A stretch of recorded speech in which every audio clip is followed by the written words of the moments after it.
Welcome back to our YouTube channel Mining Gyan. आपका हमारे YouTube channel Mining ज्ञान में स्वागत है। आज हम most important 1000 mining MCQ series का पार्ट 9 डिस्कस करने जा रहे हैं। यदि आपको इस वीडियो का पीडीएफ चाहिए तो डिस्क्रिप्शन में दिए लिंक पर क्लिक करके आप पीडीएफ डाउनलोड कर सकते हैं। और यदि आपने हमारे चैनल को अभी तक सब्सक्राइब नहीं किया तो सब्सक्राइब करके बेल आइकन को प्रेस कर देंगे, जिससे कि आपको हमारे लेटेस्ट वीडियो का अपडेट सबसे पहले मिलती रहे। तो चलिए अब देर न करते हुए अपना माइनिंग ज्ञान और बढ़ाते हैं।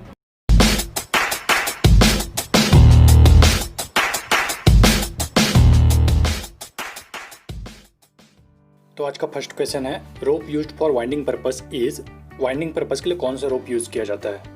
ए lang's lay type, B ordinary lay type, C full locked coil rope, D half locked coil rope. Last part में हमने देखा था कि वाइंडिंग पर्पस के लिए flattened standard rope of lang's lay type use किया जाता है। So the right answer is option A, rope used for winding purposes is lang's lay type.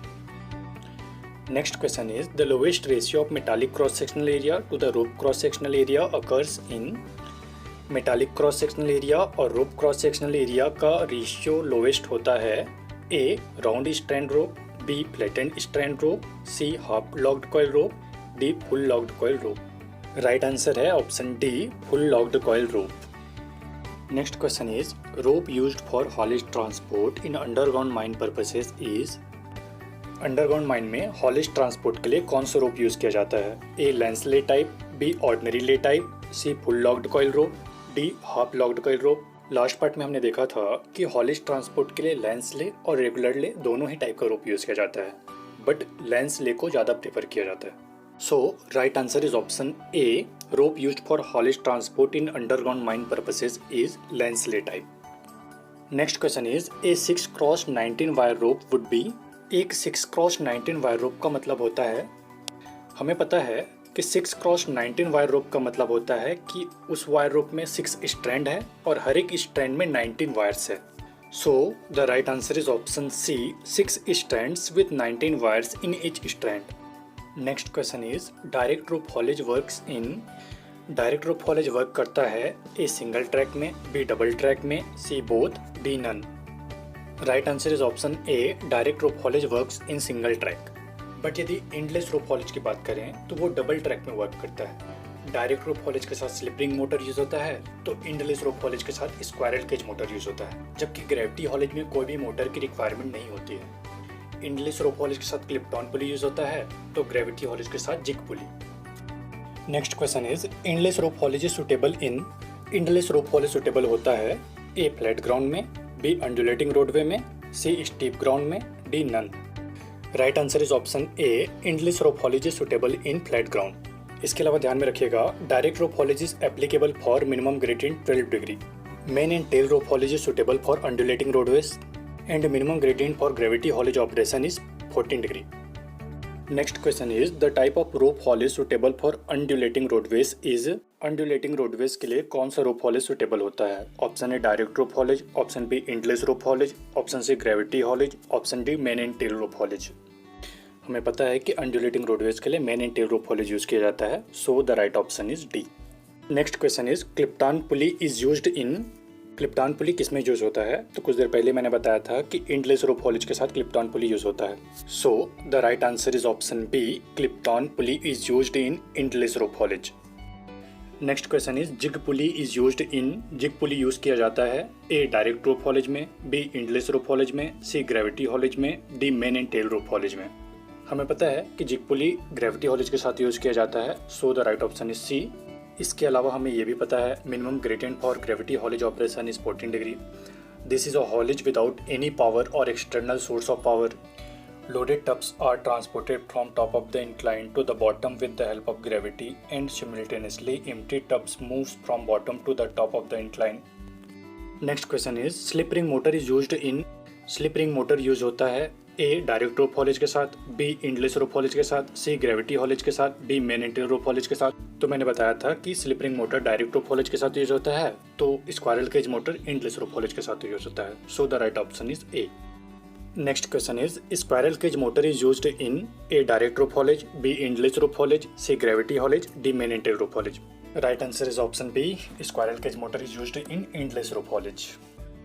Next question is, lemniscate bar is a component of. Lemniscate bar component होता है A road header का, B shield support का, C double ending ranging drum shearer का, D armoured face conveyor का। Lemniscate bar is a component of shield support, so the right answer is B. Next question is recapping of winding rope is done to. Winding rope का recapping किया जाता है A to increase flexural strength of rope, B to increase flexibility of rope, C to remove portion of rope subjected to deterioration, D to prevent rope from excessive rusting. Right answer is option C, recapping of winding rope is done to remove portion of rope subjected to deterioration. Next question is maximum damage to a haulage rope is caused by। haulage rope का maximum damage किस कारण होता है? A fatigue, B wear and tear, C corrosion, D mine climate.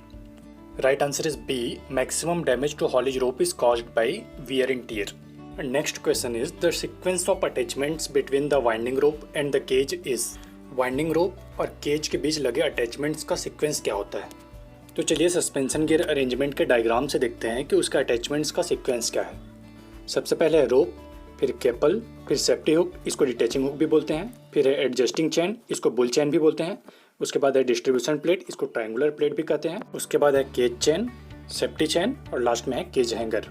तो जब आप answer check करेंगे तो सिर्फ डी ऑप्शन ही करेक्ट सीक्वेंस में है, so the right answer is D. Next question is function of rotary brush in belt conveyor system is. Belt conveyor system में रोटरी ब्रश का क्या फंक्शन रहता है? ए क्लीनिंग डिवाइस है, B safety device है, C braking device है, D increasing angle of wrap. Right answer is A cleaning device. Next question is axial thrust in a turbine pump acts. Turbine pump में axial thrust act करता है A from suction side to delivery side, B from delivery side to suction side, C perpendicular to the pump shaft, D in the delivery pipe। तो ध्यान में रखिएगा, in turbine pump axial thrust acts from delivery side to suction side, so the right option is B. Next question is two belt conveyors load a ground bunker each at rate of 400 ton per hour which is initially filled with 10,000 ton of coal. Coal is discharged from bottom of the ground bunker onto a belt conveyor at a rate of 1200 ton per hour. The time elapsed in hours before the bottom conveyor start to operate below its rated capacity is। ध्यान दीजिएगा, question में क्या बोल रहा है, दो belt conveyor यानी belt conveyor 1 और बेल्ट कन्वेयर 2 दोनों का कैपेसिटी 400 टन पर आवर है, ग्राउंड बंकर पे लोड कर रहा है। यानी ग्राउंड बंकर पे total load 800 ton per hour आ रहा है, जबकि ग्राउंड बंकर के बॉटम से कोल डिस्चार्ज हो रहा है 1200 टन पर आवर। यानी ग्राउंड बंकर में 800 ton coal per hour load हो रहा है तो 1200 ton coal per hour discharge हो रहा है। यानी net discharge is equals to 1200 minus 800 is equals to 400 ton per hour. Bunker में 10,000 टन कोयला पहले से था, यानी 10,000 टन कोल को डिस्चार्ज होने में लगने वाला समय is equals to 10,000 divided by 400। So the time elapsed before the bottom conveyor starts to operate below its rated capacity is equals to 25 hours. Next question is in a coal handling plant, wagons of 8 meter length are loaded at rake travel speed of 0.48 km per hour. The chute loading rate is 6,000 tons per hour. As the rake moves continuously, the chute stops for total 24 seconds in between two wagons. The total quantity of coal in ton loaded in each wagon is।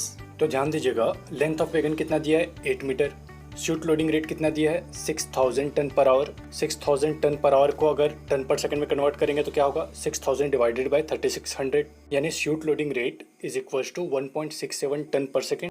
Rake travel speed क्या दिया है 0.48 kilometre per hour. यदि आप इसे metre per second में convert करें तो ये होगा 0.133 meter per second. Chute stopping time between two wagons is equals to 24 second. Loading time of each wagons is equals to length of wagons divided by rake speed minus chutes stopping time, यानी 8 divided by 0.133 minus 24 is equals to 60 minus 24 is equals to 36 second. यानी हर एक wagon को load होने में 36 second लग रहा है, जबकि chute loading rate 1.67 ton per second है। Therefore quantity of coal loaded in each wagon is equals to 1.67 multiplied by 36 is equals to 60 ton. So the right answer is B.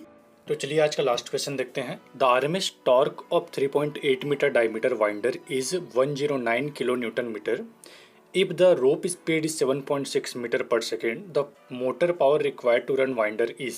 Question में torque is equal to दिया है 109 kilo newton meter, drum diameter दिया है 3.8 metre यानी radius हो जाएगा 1.9 metre, रोप speed दिया है 7.6 मीटर पर सेकेंड। हमें पता है पावर इज इक्वल टू होता है F multiplied by V, but drum winder के केस में फोर्स इक्वल टू होगा रोप टेंशन के, यानी पावर इज इक्वल टू होगा रोप tension multiplied by rope velocity. जहाँ हमें वेलोसिटी तो पता है बट रोप टेंशन नहीं पता, बट हमें ये पता है कि टॉर्क इज इक्वल टू होता है रेडियस क्रॉस रोप टेंशन। यहाँ से रोप टेंशन आ जाएगा torque divided by drum radius. अब इसे यदि पावर के फॉर्मूले में रखते हैं तो पावर इज इक्वल टू आ जाएगा tau divided by R multiplied by V। तो जब आप सारे वैल्यूज़ को पुट करके सॉल्व करेंगे तो पावर इज इक्वल टू आएगा 436 kilowatt. So that's all for today. Thanks for watching. If you like the video, hit the like button, share this video and subscribe our YouTube channel for more mining related videos.